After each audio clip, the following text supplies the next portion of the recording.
Hello everyone. तो last class में हम लोगों ने लाइन का इक्वेशन देखा था और स्ट्रेट लाइन का इक्वेशन देखा था कि स्ट्रेट लाइन की इक्वेशन हम कैसे लिखते हैं, है ना। तो उस वाले पार्ट को मैं एक बार रिवाइज कर देता हूँ। हम लोगों ने लास्ट क्लास में दो फॉर्म देखे थे।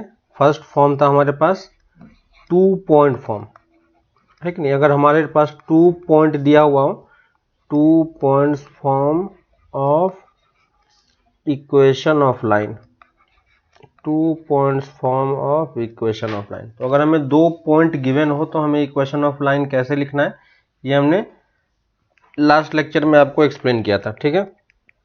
इसको मैं थोड़ा सा और यहाँ पे बता देता हूँ। जैसे मान लो मेरे पास 2 पॉइंट गिवन है, ठीक है। क्योंकि पॉइंट गिवन होगा तो हमें किस फॉर्मेट में गिवन होगा, हमें ये पोजीशन वेक्टर के टर्म में होगा, ठीक है। तो दो पोजीशन वेक्टर हमें दिया हुआ, मतलब पॉइंट दिया हुआ है। हमें करना क्या है, एक जनरल पॉइंट आर लेना है, इस दोनों को ज्वाइन करके हम एक वेक्टर जनरेट करेंगे, है ना। लास्ट क्लास में आप याद होगा कि लाइन की इक्वेशन लिखने के लिए हमें एक पॉइंट और एक वेक्टर चाहिए, और इस दोनों को यूज करके हम एक और वेक्टर निकालेंगे। तो ये क्या हो जाएगा, आर माइनस से, और ये दोनों, ये वेक्टर और ये वेक्टर दोनों क्या हो जाएंगे, कोलिनियर हो जाएगा, ठीक है। तो 2 पॉइंट फॉर्मेट में हम लाइन की इक्वेशन कैसे लिख सकते हैं, R minus A vector equal to lambda into B vector minus A vector. और यहाँ से हम आर को क्या लिख पाएंगे, A vector plus lambda times B minus A vector, ठीक है। ये हमारा लाइन का इक्वेशन हो गया। तो हमें इक्वेशन, लाइन की इक्वेशन लेमडा के फॉर्म में ही रखना है, ठीक है। क्योंकि लास्ट क्लास में आपको बताया था कि अगर आप लेमडा की कोई एक पर्टिकुलर वैल्यू पुट कर दोगे तो ये क्या बन जाएगा, एक पॉइंट बन जाएगा। हमें लाइन की इक्वेशन लिखनी है, इसलिए लेमडा के फॉर्म में ही इसको रखना है हमें, ठीक है। यहाँ पे मैं आपको एक एग्जांपल लेके दिखा देता हूँ ताकि आपको क्वेश्चंस करने में आसानी होगा, ठीक है। Find the equation of line, लिख लो question, find the equation of line passing through the point 1,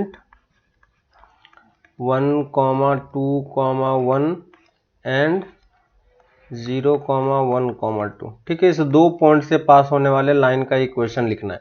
तो लास्ट क्लास में आपको बताया था कि लाइन की इक्वेशन लिखने के लिए हमें क्या चाहिए, एक पॉइंट और एक वेक्टर। तो हमें 2 पॉइंट दिया हुआ है, कौन कौन सा पॉइंट है, 1, 2, 1 और 0, 1, 2, ठीक है। इस दोनों पॉइंट को यूज करके हम क्या बना सकते हैं, एक वेक्टर बना सकते हैं, है ना। तो इस वेक्टर का इक्वेशन किस तरफ होगा, है ना। तो फाइनल माइनस इनिशियल कुछ भी कर लो, कोई फर्क नहीं पड़ता। तो ये हो जाएगा माइनस आई, है ना, minus I minus J plus के कैप, ठीक है। देखना ये मेरे पास वेक्टर आ गया। और आपके पास पॉइंट्स कितने अवेलेबल हैं, पॉइंट्स हमारे पास 2 पॉइंट्स है, एक पॉइंट ये भी और एक पॉइंट ये भी है। तो हम कोई सा भी पॉइंट यूज कर सकते हैं, कोई फर्क नहीं पड़ता, ठीक है। तो यहाँ पे देखो, इसको अगर आप पोजीशन वेक्टर के टर्म में लिखोगे तो ये पॉइंट कैसा दिखेगा आपको, आई प्लस 2j प्लस के, है कि नहीं। और ये पॉइंट कैसा दिखेगा, आई तो 0 हो जाएगा, j प्लस 2k कैप, है ना। तो अब इसमें से आप कोई सा भी फॉर्मूला यूज कर लो। यहाँ पे देखो, R equal to A plus lambda times B minus A, और ये हमने क्या निकाला, ये मेरा बी माइनस ए वेक्टर ही है ना। तो डायरेक्टली हम क्या यूज कर पाएंगे, तो डायरेक्टली आर अगर हमें लिखना होगा तो हम क्या यूज कर पाएंगे। अब बात आती है ए की, कि हमें ए कौन सा लेना है। तो ए आप ये भी ले सकते हो, ये भी ले सकते हो, कोई प्रॉब्लम नहीं है, ठीक है। तो यहाँ पे मैं पहला वाला ले रहा हूँ, तो आई प्लस 2j कैप प्लस के कैप, है ना, प्लस लेमडा टाइम्स ये वेक्टर, है ना, बी माइनस ए वेक्टर, और बी माइनस ए वेक्टर आप ऑलरेडी निकाल चुके हो। तो आई minus J plus K vector, ठीक है। तो ये मेरा लाइन का इक्वेशन होगा। किस लाइन का इक्वेशन, इस लाइन का इक्वेशन एल, है ना। तो एल लाइन का इक्वेशन आप इस तरीके से लिख सकते हो। अगर किसी ने दूसरा पॉइंट यूज कर लिया, अगर किसी ने ये पॉइंट यूज कर लिया, तो लाइन का इक्वेशन क्या फॉर्म होगा, I equal to J plus 2k plus lambda times minus I minus J plus K vector, ठीक है। तो ये भी हमारे पास क्या है, लाइन की ही इक्वेशन। और ये किस लाइन की इक्वेशन है, ये भी सेम लाइन की इक्वेशन है। तो आप कोई सा भी पॉइंट यूज करो, कोई फर्क नहीं पड़ता, है ना, दोनों मेरा सही है, ठीक है। तो ये मैंने 2 पॉइंट फॉर्मेट में लाइन की इक्वेशन लिख लिया। ठीक है, तो इजी लिखना आपको समझ में आ रहा होगा।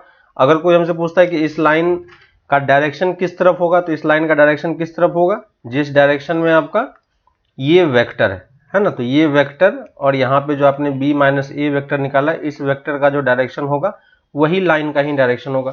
तो अगर डायरेक्शन का डायरेक्शन कोसाइन निकालने के लिए बोलता है तो इस वेक्टर का डायरेक्शन कोसाइन निकालेंगे, डायरेक्शन रेशियो निकालने के लिए बोलता है तो इसी वेक्टर की बात करेंगे, है ना। तो जब भी डायरेक्शन से रिलेटेड कोई चीजें होगी, सॉरी,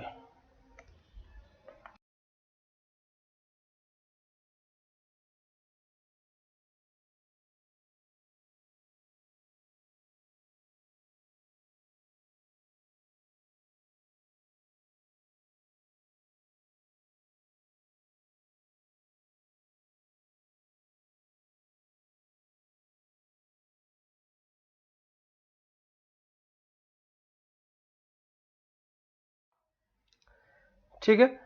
तो जब भी डायरेक्शन से रिलेटेड कोई चीजें होगी तो उसमें हम क्या यूज करेंगे, उसमें हम वेक्टर को यूज करेंगे। ठीक है, तो इस तरीके से आप क्या कर सकते हो, लाइन की इक्वेशन लिख सकते हो दो पॉइंट फॉर्म में। ठीक है, एक और दूसरा मेथड भी आपको बताया था लाइन की ही इक्वेशन लिखने के लिए, दूसरा क्या था, one point and one parallel vector, है ना, वन पैरेलल वेक्टर, और वन पॉइंट और वन वेक्टर फॉर्मेट था, है ना, और वो वेक्टर कौन सा फॉर्मेट होता है, पैरेलल वेक्टर, है ना, form of equation of line. तो अगर मेरे पास इस तरीके से एक पॉइंट और एक वेक्टर है तो हम लाइन की इक्वेशन लिख सकते हैं, यानी तो कैसे लिखेंगे। ठीक है, तो ये भी हमने लास्ट क्लास में डिस्कशन किया था। यहाँ पे हमें क्या करना होगा, यहाँ पे मेरे पास क्या गिवन होगा, एक पॉइंट गिवन होगा ए वेक्टर और एक दूसरा वेक्टर होगा। ठीक है, ये वेक्टर है, ये पॉइंट नहीं है, और हमें एक लाइन की इक्वेशन लिखनी है जो इस लाइन के पैरेलल हो और इसी पॉइंट से पास कर रहा हो, है ना, तो हमें ये इस लाइन की इक्वेशन लिखनी है। तो फिर से हम क्या करेंगे, एक जनरल पॉइंट आर लेंगे, इसको इससे ज्वाइन करेंगे तो क्या बन जाएगा, आर वेक्टर माइनस ए वेक्टर, और ये वेक्टर और बी वेक्टर दोनों वेक्टर क्या हो जाएंगे, फिर से कोलिनियर हो जाएगा, है ना, तो कोलिनियर हो जाएगा तो फिर से हम ये लिख पाएंगे R vector minus A vector equal to lambda times B vector, और यहाँ से हम आर वेक्टर क्या लिख पाएंगे, A vector plus lambda times B vector. ठीक है, तो यहाँ पे भी देखो मेरे पास ये आ गया, और ये सेम उसी टाइप का क्वेश्चन है ना, यहाँ पे हमारे पास एक पॉइंट है और एक वेक्टर है, तो यहाँ पे हमें एक ही पॉइंट और एक ही वेक्टर गिवन होगा, तो उसको हम यूज करके लाइन की इक्वेशन लिख सकते हैं। ठीक है, एक क्वेश्चन कर लेते हैं, लिखो, find the equation of line, find the equation of line passing through the point, passing through the point 1, 1, 1 and parallel to the line, parallel to the vector, parallel to the vector 2i plus j plus k vector. ठीक है, तो हमें इस vector के parallel एक line की equation लिखनी है जो इस पॉइंट से पास कर रहा हो। तो सिंपली क्या हो जाएगा, r इक्वल टू क्या लिख पाएंगे, r equal to point, point का लोकेशन क्या होगा, i प्लस जे प्लस के प्लस लैम्डा टाइम्स वेक्टर, है ना, यही हमने जस्ट ऊपर अभी देखा था, 2i प्लस जे प्लस के, यही हमारा क्या हो गया, एक लाइन की इक्वेशन हो गई, है ना। तो यहाँ पे ये मेरे पास पॉइंट है और ये मेरे पास वेक्टर है। तो इन जनरल अभी तक आपको ये समझ में आ रहा होगा कि जब भी हमें एक लाइन की इक्वेशन लिखनी है तो हमें क्या चाहिए होगा, एक पॉइंट और एक वेक्टर चाहिए होगा, है ना। तो इस चीज को हम नोट कर लेते हैं फिर से, ये सब हम ऑलरेडी लास्ट क्लास में पढ़ चुके हैं, है ना। तो to write a equation of line we need, क्या चाहिए होगा हमें, हमें लाइन की इक्वेशन लिखने के लिए दो पॉइंट, है ना, one point and one vector. ठीक है, अगर ये चीज आपको गिवन है या फिर और 2 पॉइंट आपको गिवन है ना, तो यहां से आप क्या कर सकते हो, इक्वेशन ऑफ लाइन निकाल सकते हो, है ना। और इक्वेशन ऑफ लाइन आपको किस फॉर्मेट में दिखाई पड़ेगा, r equal to A plus lambda b vector. ठीक है, तो ये इंपॉर्टेंट पॉइंट है, इसे हमें ध्यान रखना है कि जब भी आपको लाइन की इक्वेशन लिखनी हो तो आपको ये चीजें समझ में आनी चाहिए कि आपको क्या चाहिए, एक पॉइंट चाहिए और एक वेक्टर चाहिए। किसी भी तरीके से आपको यही दो चीजें फाइंड करनी है। ठीक है, दूसरी चीज, अगर हमें लाइन की इक्वेशन गिवन है, लाइन की इक्वेशन क्या गिवन है, ए प्लस लैम्डा बी वेक्टर। ठीक है, तो ये मेरा पॉइंट है और ये मेरा वेक्टर है ना, हमने पॉइंट वेक्टर फॉर्म में लिखा हुआ है। तो अगर आपको लाइन की इक्वेशन गिवन होती है तो आपको क्या पता होता है ना, लाइन की इक्वेशन अगर आपको गिवन होगी, ये मेरा इक्वेशन ऑफ लाइन है, और इक्वेशन ऑफ लाइन से आप सिर्फ क्या पता कर सकते हो, इक्वेशन ऑफ लाइन अगर आपको गिवन होगा तो सिर्फ आप क्या पता कर सकते हो, पॉइंट एंड वेक्टर। ठीक है, तो देखो यहाँ पे दो चीजें समझने वाली है कि अगर आपको लाइन की इक्वेशन लिखनी है तो आपको एक पॉइंट और वेक्टर चाहिए ही, या फिर दो पॉइंट से भी काम चल जाएगा। लेकिन अगर आपको इक्वेशन ऑफ लाइन गिवन है तो हमें क्या क्या चीजें पता होगी, पॉइंट और वेक्टर पता होगा। पॉइंट कौन सा होगा, जो ये फर्स्ट वाला पार्ट होगा, और वेक्टर कौन सा होगा, जो स्केलर के साथ वाला पार्ट मल्टीप्लाई हो रहा होगा, है ना। तो ये मेरा क्या है, वेक्टर है, और ये मेरा पॉइंट है। ठीक है, तो ये वेक्टर है और ये पॉइंट है। तो हमेशा ये चीज हमें ध्यान रखना है कि जब भी आपको कोई बोले कि मुझे इक्वेशन ऑफ लाइन पता है, इसका मतलब हमें क्या क्या पता है, हमें पॉइंट एंड वेक्टर पता है। ठीक है, और एक और चीज जो हमने लास्ट क्लास में लिखी थी कि लाइन का डायरेक्शन किस तरफ होता है, direction of line is along the direction of line is along the parallel vector, along the parallel vector, है ना। यहाँ पे पैरेलल वेक्टर कौन सा है, ये वाला। तो लैम्डा के साथ जो मल्टीप्लाई होगा उसी वेक्टर के अलोंग हमारा डायरेक्शन ऑफ लाइन बोला जाएगा। ठीक है, तो डायरेक्शन कोसाइन वगैरह जो कुछ भी निकालना है आप उसी से यूज करके निकाल सकते हो। ठीक है, तो ये दो फॉर्मेट हमने देखा, है ना, इक्वेशन ऑफ लाइन का, कि ये इस तरीके से होता है, और इसमें कैसे कैसे इक्वेशन ऑफ लाइन लिखना होता है वो भी हमें पता चल चुका है। ठीक है, अब हम देखते हैं कि कार्टेशियन फॉर्मेट में लाइन का इक्वेशन कैसे लिखेंगे।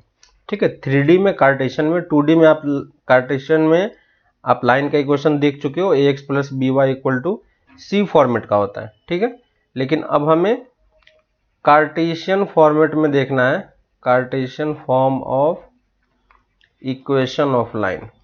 कार्टेशियन फॉर्म मतलब क्या हो गया कि हमारा इक्वेशन अभी एक्स वाई जेड के टर्म में समझ में आना चाहिए। ठीक है, तो अभी तक हम लोग कौन सा फॉर्मेट पढ़ चुके हैं, हम लोग वेक्टर फॉर्म पढ़ चुके हैं, है ना। तो vector form of equation of line आप देख चुके हो किस तरीके का होता है, और वेक्टर फॉर्म में इक्वेशन ऑफ लाइन किस फॉर्मेट का होता है, r equal to point plus lambda times vector, है ना। तो r equal to A plus lambda times b. यहाँ पे देखो सब कुछ हमें वेक्टर के फॉर्मेट में है ना, देखो यहाँ पे सब जगह ये एरो का साइन लगा हुआ है, इसका मतलब ये सब क्या है, वेक्टर के फॉर्मेट है। तो ये वेक्टर इक्वेशन कहलाता है। हमें वेक्टर में भी काम कर सकते हो, कोई दिक्कत नहीं है, लेकिन हम चाह रहे हैं कि हम कार्टेशियन में अगर हमें लिखना होगा तो कैसे लिखेंगे। तो कार्टेशियन में लिखने का मतलब क्या हो गया कि हमारा पूरा इक्वेशन किसके फॉर्मेट में होना चाहिए, आई जे के फॉर्मेट में होना चाहिए। ठीक है, सॉरी आई जे के नहीं, एक्स वाई जेड के टर्म में होना चाहिए। तो अगर एक्स वाई जेड के टर्म में अगर हमें दिया हुआ होगा, तो सोचो कि अगर मुझे पॉइंट गिवन होगा, है ना, तो यहाँ पे मेरे पास पॉइंट ए था, तो पॉइंट ए को हम क्या लिखेंगे, तो पॉइंट ए को हमें फिर आई जे के में जाना पड़ेगा, है ना। तो a1i plus a2j plus a3k, है ना, ये मेरा क्या है, पोजीशन वेक्टर है। पोजीशन वेक्टर मतलब क्या हो गया कि ये मेरे पास पॉइंट है, तो इस पॉइंट का लोकेशन अगर कोई हमें बताता है तो क्या बताएगा, a1 a2 a3, है कि नहीं। और इसके अलोंग एक कोई ना कोई वेक्टर होगा, है ना, ये हमारे पास क्या है, एरो का साइन लगा हुआ है, इसका मतलब ये मेरे पास वेक्टर है। तो इस वेक्टर का डायरेक्शन क्या होगा, तो हमें पता है कि वेक्टर है, तो वेक्टर का कुछ ना कुछ आई जे के कॉम्पोनेंट भी होता है ना। तो उसको हम मान रहे हैं b1i plus b2j plus b3k, है ना। तो यहाँ पे इसका जो डायरेक्शन होगा वो किस तरफ होगा, b1, है ना, डायरेक्शन रेशियो अगर हम लिखेंगे तो क्या होगा, b1 b2 b3, क्लियर है। और ये जो r है, ये आर हमारा क्या था, जनरल पॉइंट था, याद होगा। तो आर को हम यहाँ पे किस तरीके से लिखेंगे, x I plus Y J plus Z के, है ना। तो यहाँ पे अगर मैं एक पॉइंट आर लेता हूँ तो इस पॉइंट का लोकेशन आप क्या बताओगे, x comma y comma z, ठीक है। तो वेक्टर फॉर्म ऑफ इक्वेशन हमें ऑलरेडी पता है, उसमें बस हमें करना क्या है, उसमें अगर मैं ये सब कुछ मैं पुट कर दूंगा तो मेरा इक्वेशन किस में फॉर्म हो जाएगा, एक्स वाई जेड में, है कि नहीं। तो देखो लाइन की इक्वेशन क्या होती है, r equal to A plus lambda times B vector, है ना। और आर की जगह पे हम क्या पुट करेंगे, X I plus Y J plus Z K. A की जगह पे मैं क्या पुट करूंगा, A one I plus A two J plus A three K, और प्लस लेमडा टाइम्स बी की जगह पे क्या पुट करेंगे, बी वन आई प्लस बी टू जे प्लस बी थ्री के, है ना। और देखो ये भी क्या है, वेक्टर है, ये सब भी क्या है, वेक्टर है। तो अगर हम इक्वेट करेंगे तो x कंपोनेंट को x के इक्वल करना पड़ेगा, y को y के करना होगा, है ना। तो यहां से देखो मैं कंपेयर कर रहा हूं, x किसके इक्वल होगा, a1 प्लस लेमडा b1 के, y किसके इक्वल होगा, a2 प्लस लेमडा b2, है ना। और z किसके इक्वल होगा, a3 प्लस लेमडा b3। यहां से देखो अगर मैं इसको सब्ट्रैक्ट करता हूं तो इसको ये भी लिखा जा सकता है, x minus a one by b one equal to y minus a two by b two equal to z minus a three by b three, है ना। और ये सब किसके इक्वल होगा, लेमडा के इक्वल होगा। तो मैं लेमडा अभी नहीं लिख रहा हूँ, ठीक है। ये तीनों आपस में इक्वल होंगे, है ना, क्योंकि तीन क्वांटिटी तो वो किसी न किसी कांस्टेंट के इक्वल होगा, तो उसको हम बाद में लेमडा यूज कर लेंगे। ये मेरा क्या है, देखो इस वाले इक्वेशन में ये क्या है, पूरा मेरा एक्स वाई जेड के फॉर्मेट में ही है ना। किसके फॉर्मेट में, एक्स वाई जेड के फॉर्मेट में। तो इसको हम क्या बोलते हैं, Cartesian form of equation of line, ठीक है। Cartesian form of equation of line में यहाँ पे दो चीजें ध्यान में देने वाली बात है। एक टर्म ऊपर में x के साथ माइनस हो रहा है, ठीक है, x के साथ माइनस हो रहा है। और क्या माइनस हो रहा है, a1 a2 a3 दिख रहा है, क्या माइनस हो रहा है, a1 a2 a3। और एक्स वाई जेड का कोफिशिएंट देखो ध्यान से कितना है, एक्स वाई जेड का कोफिशिएंट यहाँ पे 1 है, ठीक है। तो ये चीजें भी हमें ध्यान रखना है, जब एक्स वाई जेड का कोफिशिएंट 1 होगा तो x के साथ जो माइनस हो रहा होगा वो हमें क्या देगा, पॉइंट देगा। क्योंकि हमें जस्ट अभी आपको ऊपर बताया था कि लाइन की इक्वेशन हमें पता होती है तो क्या पता होता है, पॉइंट एंड वेक्टर। तो अगर ये मेरे पास कार्टेशियन इक्वेशन में कोई पूछता है कि ये कहां से पास कर रहा है तो हम क्या बताएंगे, पॉइंट a1 a2 a3 से पास कर रहा होगा। और पूछेगा कि ये किस वेक्टर के अलोंग होगा, तो वेक्टर आप क्या बताओगे, तो डिनोमिनेटर वाला जो टर्म है हर एक का, वो इसका क्या हो जाएगा, वेक्टर हो जाएगा, ठीक है। तो इस वाले फॉर्मेट में भी आपको पॉइंट और वेक्टर पता होना चाहिए कि पॉइंट कौन सा होता है और वेक्टर कौन सा होता है, ठीक है। तो ऊपर वाले में a माइनस वाला टर्म जो हो रहा होगा वो पॉइंट देगा, लेकिन कब, जब एक्स वाई जेड का कोफिशिएंट 1 होना चाहिए, ठीक है। और डिनोमिनेटर वाला टर्म आपको क्या दे देगा, वेक्टर दे देगा। क्लियर है, यानी आपको अब वेक्टर लाइन की इक्वेशन दो फॉर्मेट में पता है। एक फॉर्मेट कौन सा है, वेक्टर फॉर्म, है कि नहीं। एक फॉर्म है हमारे पास वेक्टर फॉर्म, और वेक्टर फॉर्म में हम लाइन की इक्वेशन कैसे लिखते हैं, r equal to A plus lambda b, है ना।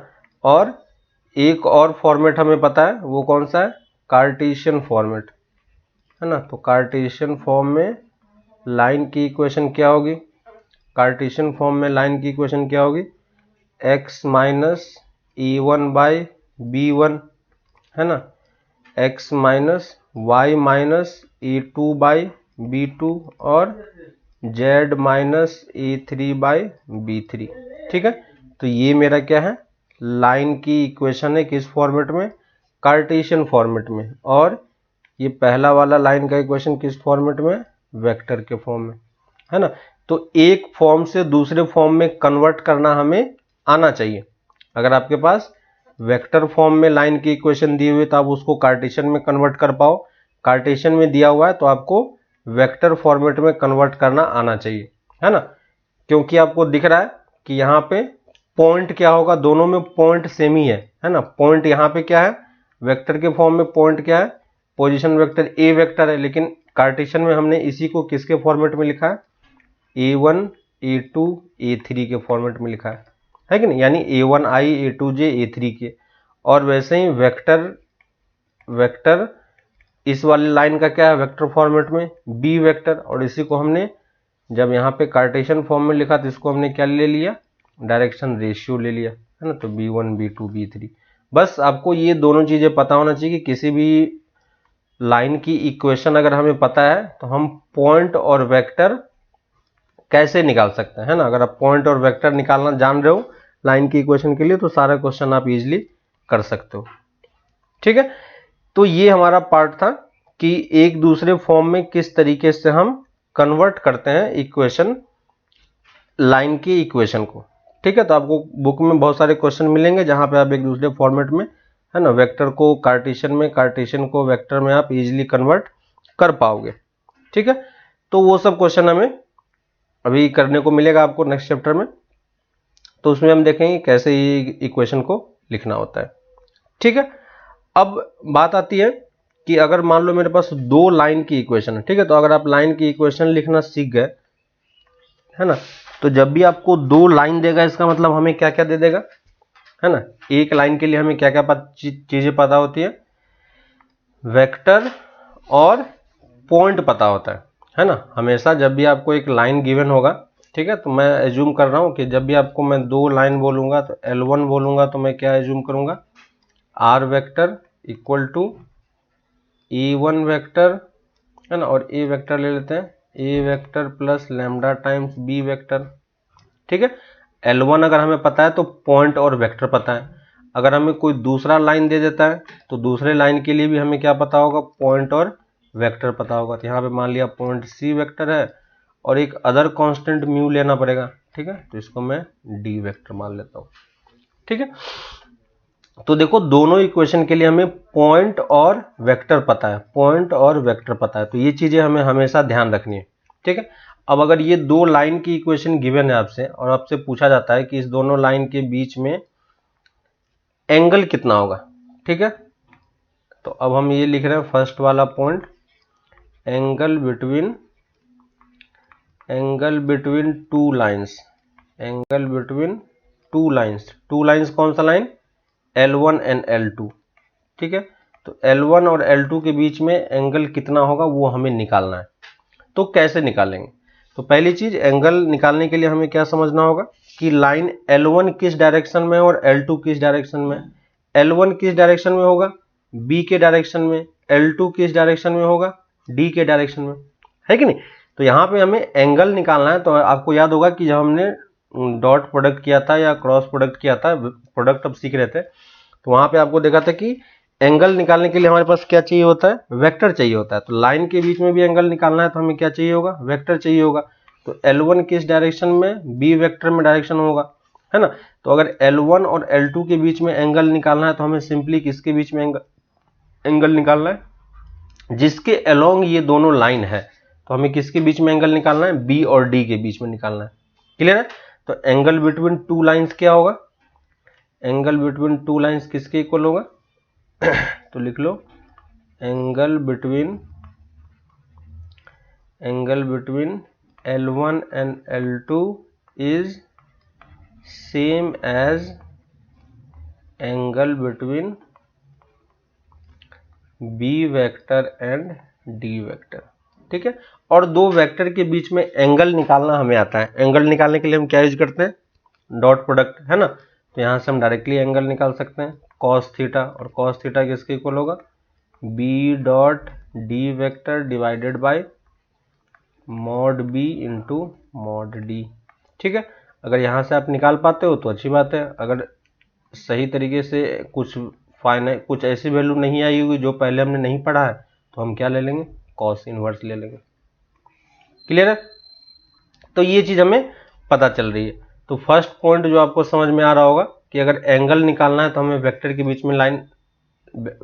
बीच में एंगल कैलकुलेट करना है। अगर कोई हमसे ये पूछता है कि कंडीशन फॉर, लिख लो, condition for L1 perpendicular to L2, तो L1 और L2 परपेंडिकुलर कब होंगे? L1 और L2 परपेंडिकुलर कब होंगे? जब उसके अलोंग जो वेक्टर है वो दोनों परपेंडिकुलर होगा, है ना। तो यहाँ पे आप डायरेक्टली क्या बोल सकते हो, B वेक्टर और D वेक्टर का डॉट कितना होना चाहिए? 0 होना चाहिए। तो अगर ये कंडीशन होती है तो आप डायरेक्टली देख के बता पाओगे कि आपका वेक्टर परपेंडिकुलर है या नहीं, है ना। तो याद होगा आपको लास्ट क्लास में बताया था, सॉरी वेक्टर वाले पार्ट में बताया था कि जब भी आपके पास परपेंडिकुलर का टर्म हो तो हम क्या यूज करेंगे? डॉट प्रोडक्ट यूज करते हैं। तो यहाँ पे मैंने डायरेक्टली डॉट प्रोडक्ट यूज कर लिया, ठीक है। थर्ड कंडीशन, अगर आपसे पूछा जाता है कि condition for L1 parallel to L2, L1 और L2 पैरेलल कब होगा? ठीक है, तो L1 और L2 पैरेलल होने के लिए क्या कंडीशन होगी? आपको याद होगा कि यहाँ पे देखो पैरेलल है, इसका मतलब L1 और L2 के अलोंग जो वेक्टर होगा वो दोनों क्या हो जाएगा? कोलिनियर हो जाएगा, है ना। और कोलिनियर हो जाएगा तो हम B वेक्टर को क्या लिख पाएंगे? लैम्डा टाइम्स D वेक्टर, ठीक है, लैम्डा टाइम्स D वेक्टर। और अगर आप इसको कार्टेशियन में कन्वर्ट कर दो तो B वेक्टर को हम क्या लिख पाएंगे?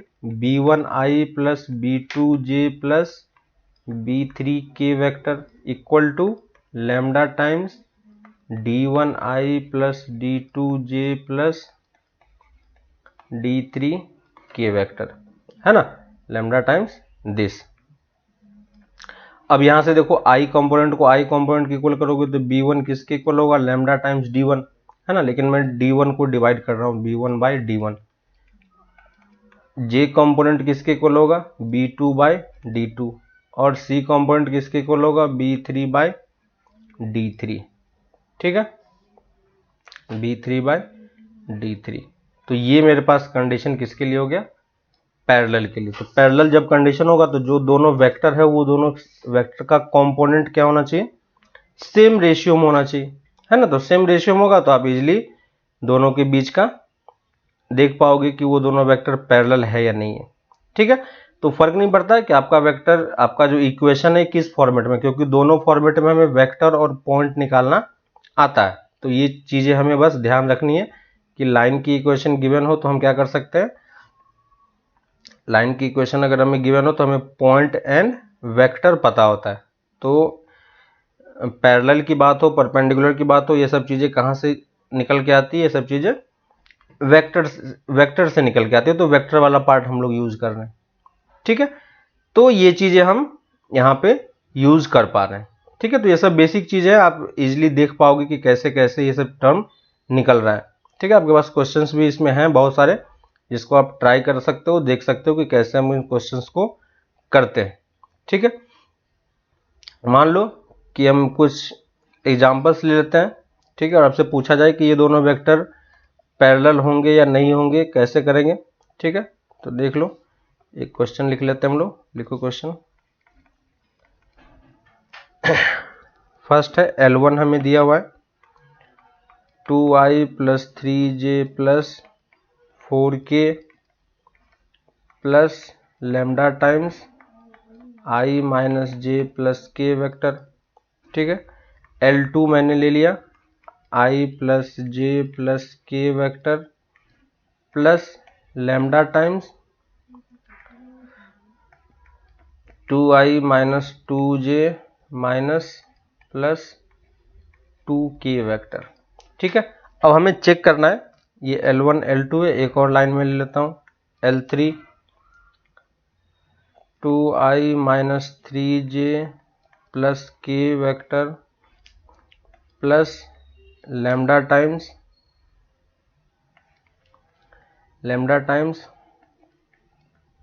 i प्लस j वेक्टर, ठीक है।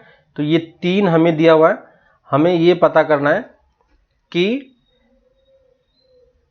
कौन सा लाइन इसमें पैरेलल है, कौन सा लाइन परपेंडिकुलर है, ठीक है। तो पैरेलल और परपेंडिकुलर चेक करने के लिए हमें क्या करना होगा? तो इक्वेशन 1 है, इक्वेशन 2 है और इक्वेशन 3 है, ठीक है। तो क्वेश्चन है which pair is पैरेलल और परपेंडिकुलर। ठीक है, तो कौन सा पेयर पैरेलल है, कौन सा पेयर परपेंडिकुलर है। तो आपको पता है कि पैरेलल और परपेंडिकुलर चेक करने के लिए हमें वेक्टर से काम करना पड़ेगा। तो यहाँ पे हमारे पास 3 लाइन है, मतलब कितने वेक्टर हैं, 3 वेक्टर। कौन कौन सा वेक्टर है, ये वेक्टर और ये वेक्टर। ठीक है, तो तीनों वेक्टर को आप एज्यूम कर लो। ए वेक्टर पहले वाले को मैं ए वेक्टर मान रहा हूँ, आई माइनस जे प्लस के। दूसरे वाली लाइन को मैं दूसरा वेक्टर मान रहा हूँ, 2i minus 2j plus 2k। ठीक है, और तीसरे वाले को मैं मान रहा हूँ i प्लस जे। ठीक है, अब देख लो कि किसका डॉट प्रोडक्ट 0 है। तो a डॉट बी करोगे तो क्या होगा, a डॉट बी करोगे और यहाँ पे आप इजीली देख सकते हो कि a और b के बीच में कितने टाइम्स का स्केलर मल्टीपल है ना। तो b को आप 2 टाइम्स a लिख सकते हो, यानी a वेक्टर और b वेक्टर क्या है, पैरेलल वेक्टर है। क्लियर है। वैसे ही a और c के बीच में आप देखोगे तो a डॉट c कितना होगा, a डॉट c 0 होगा। और वैसे ही आप b डॉट c भी क्या कर सकते हो, 0 प्रूव कर सकते हो, है ना। तो यहाँ पे हमने तीनों पेयर चेक कर लिया कि किसके साथ कौन कौन सा है। तो कौन कौन सा इक्वेशन यहाँ पे, कौन कौन सा लाइन यहाँ पे पैरेलल होगा। तो first parallel to second and first is perpendicular to second and first is perpendicular to third and second is perpendicular to third, है ना। तो सिंपली वेक्टर के बेसिस पे हम लोगों ने डिसाइड किया कि किस तरीके से हमें ये देखना है कि लाइन आपस में कैसे वर्क कर रहा है। ठीक है, तो ये कुछ बेसिक चीजें हैं। जब आप ये चीजें चेक करना सीख जाते हो, है ना, तो क्वेश्चन थोड़ा सा इजी लगेगा आपको क्वेश्चन करने में।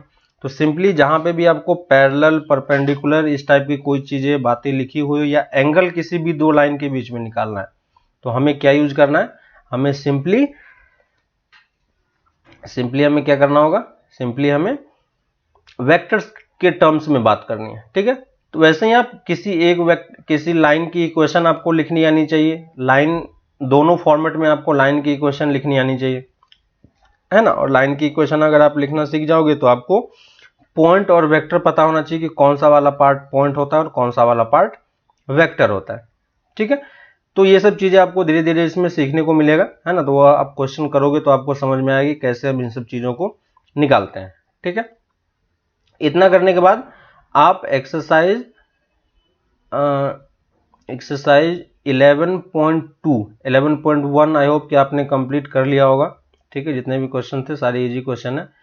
11.2 में आप question number 1 to up to question number 13 तक, ठीक है, question number 1 to question number 13 तक, question number 1 to question number 13।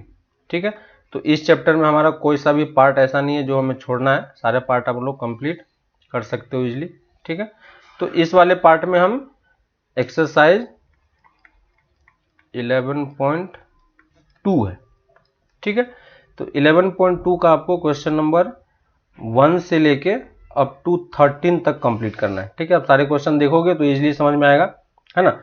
या तो आपको लाइन की इक्वेशन लिखनी है ना। लाइन की इक्वेशन गिवन लिखने के लिए हमें 2 पॉइंट चाहिए या 1 पॉइंट और 1 वेक्टर चाहिए, दोनों फॉर्मेट में आपको लिखना आता है। ठीक है, और साथ ही साथ आपको वेक्टर फॉर्मेट में भी लिखना आता है और कार्टेशियन फॉर्मेट में भी लिखना आता है। ठीक है, तो जिस फॉर्मेट में भी क्वेश्चन गिवन होगा उसके अकॉर्डिंग आप क्वेश्चन को कैलकुलेट कर सकते हो कैसे हमें कैलकुलेट करना है। ठीक है, तो बेसिकली आपको प्रैक्टिस बस यही करनी है कि कैसे हमें लाइन की इक्वेशन इजीली लिख पाएं, और लाइन की इक्वेशन अगर हमें गिवन हो तो किस तरीके से हम पॉइंट और वेक्टर को निकाल सकते हैं किसी भी केसेस में, है ना। तो ये चीज हमें देखना है कि इसमें कौन कौन सा पार्ट हम यहाँ पे कंप्लीट कर सकते हैं। ठीक है, तो आप एक्सरसाइज 11.2 के क्वेश्चन नंबर 1 से लेके, है ना, 13 तक आप सारे क्वेश्चन कंप्लीट कर पाओगे, कोई भी टफ नहीं है। ठीक है, तब तक आप ये क्वेश्चन कंप्लीट करो। फिर हम लोग इसी लाइन में भी हमारे पास कुछ और 2-3 पार्ट है, उसको भी हमें कंप्लीट करना है ना। तो नेक्स्ट क्लास में हम लोग लाइन के बीच में डिस्टेंस कैसे निकालते हैं उसको निकालना सीखेंगे। साथ ही पैरेलल लाइंस के बीच में डिस्टेंस कैसे निकालते हैं, ठीक है, तो ये सब चीजें हम लोग नेक्स्ट क्लास में सीखेंगे कि कैसे हमें लाइंस में और जो जो कुछ एप्लीकेशन हो सकता है वो सब कुछ आप यहाँ पे कर सकते हो, लेकिन सिलेबस के अकॉर्डिंग जितना कुछ हमें करना है वो एनसीईआरटी बुक में जितना दिया हो बस हमें उतना ही पार्ट कंप्लीट करना है। ठीक है, तो आपको बेसिकली ये चीजें समझ में आनी चाहिए। ठीक है, एक और चीज, अगर आपको लाइन के पैरेलल एक लाइन की इक्वेशन लिखनी है, ठीक है, तो बस ये एक क्वेश्चन में कर देता हूं आपको, ये बस देख लो। क्वेश्चन है find the equation of line, find the equation of line passing through, find the equation of line passing through point 1, 2, 3 and parallel to the line. हमें एक लाइन की इक्वेशन दी है, मान लो मैं इस वाले फॉर्मेट में लाइन की इक्वेशन लिख रहा हूँ, ठीक है, y minus 3 divided by 4 equal to z minus 5 divided by 3। ठीक है, तो हमें एक लाइन की इक्वेशन लिखनी है जो कि इस पॉइंट से पास कर रहा हो, है ना, इस पॉइंट से पास कर रहा हो और इस लाइन के पैरेलल हो, है ना। तो यहाँ पे एक्चुअली में कंडीशन क्या है कि एक लाइन की इक्वेशन हमें ऑलरेडी गिवन है और हमें एक दूसरा लाइन का इक्वेशन लिखना है जो कि इस 1, 2, 3 से पास कर रहा हो। पहली चीज तो आपको समझ में आना चाहिए कि ये एक लाइन की इक्वेशन है, ये लाइन किस पॉइंट से पास कर रहा है, तो कौन सा पॉइंट होगा 1, 3, 5, है ना। तो यहाँ पे एक पॉइंट होगा मेरे पास 1, 3, 5, कहीं भी पॉइंट हो सकता है, और ये किसके वेक्टर के अलोंग होगा, तो ये वेक्टर होगा 2i plus 4j plus 3k के, है कि नहीं। तो ये इस वेक्टर के अलोंग है। हमें एक दूसरे लाइन की इक्वेशन लिखनी है जो कि इस पॉइंट से पास कर रहा हो और इसी लाइन के पैरेलल हो, है कि नहीं। तो इसके पैरेलल होगा तो ये अगर ये वेक्टर है तो ये वेक्टर भी हमें इसी के अलोंग लेना पड़ेगा, है ना। तो ये कितना हो जाएगा 2i plus 4j plus 3k, यानी फिर से देखो पॉइंट हमें गिवन है और वेक्टर हमें पता चल चुका है, तो लाइन की इक्वेशन हम लिख पाएंगे। तो लाइन की इक्वेशन डायरेक्टली आप क्या लिख पाओगे, i plus 2j plus 3k plus lambda times 2i plus 4j plus 3k, है ना। ये मैंने वेक्टर फॉर्मेट में लिख दिया। तो ये आपका लाइन का इक्वेशन किस फॉर्मेट में, वेक्टर फॉर्मेट में। और अगर आपको इसी में बोलता है कि कार्टेशियन फॉर्मेट में लिख के बताओ, तो पॉइंट पता है, वेक्टर पता है, हम सिंपली क्या करेंगे x माइनस 1/2, है ना, ये वेक्टर का x कोऑर्डिनेट, यहाँ पे हम डिवाइड करेंगे, यहाँ से देखो 1 निकाला, y माइनस 2/4, है कि नहीं, इक्वल टू z माइनस 3/3, है ना। तो देखो हमने दोनों फॉर्मेट में, ये दोनों क्या एक्चुअली में सेम लाइन की इक्वेशन है, इसी लाइन की इक्वेशन है ये दोनों। ये किस फॉर्मेट में लिखा हुआ है, ये मेरा वेक्टर फॉर्मेट में है और ये मेरा कार्टेशियन फॉर्मेट में, है ना। तो दोनों फॉर्मेट में आपको लाइन की इक्वेशन लिखना आना चाहिए। कहीं भी आपको किसी भी फॉर्मेट की जरूरत पड़ सकती है, ठीक है। तो इसमें आपका दोनों मेथड काफी फेमस है, दोनों मेथड काफी फ्रिक्वेंटली यूज होता है, तो हमें उसके अकॉर्डिंग काम करना है, ठीक है। तो दोनों फॉर्मेट में आपको लाइन की इक्वेशन लिखनी आनी चाहिए, है ना। तो इस तरीके से आप क्वेश्चन को, इस टाइप के क्वेश्चन को आप इजिली सॉल्व कर पाओगे, है ना। तो आप पैरेलल लाइन की इक्वेशन भी लिख पाओगे इजिली, क्लियर है। तो आप क्वेश्चन करोगे, आपको समझ में आएगा। तो इस चैप्टर में 11.2 में आपको क्वेश्चन नंबर 1 से लेके क्वेश्चन नंबर 13 तक कंप्लीट करना है, ठीक है। इन सारे क्वेश्चंस को आप कंप्लीट करो, फिर हम लोग इसको आगे नेक्स्ट क्लास में कंटिन्यू करते हैं, ठीक है। तो नेक्स्ट क्लास में आपका लाइन वाला पार्ट जो है वो कंप्लीट हो जाएगा, ठीक है। तो फिर हम लोग मिलते हैं नेक्स्ट क्लास में, तब तक आप इस पार्ट को कंप्लीट करो। ओके, चलो बाय।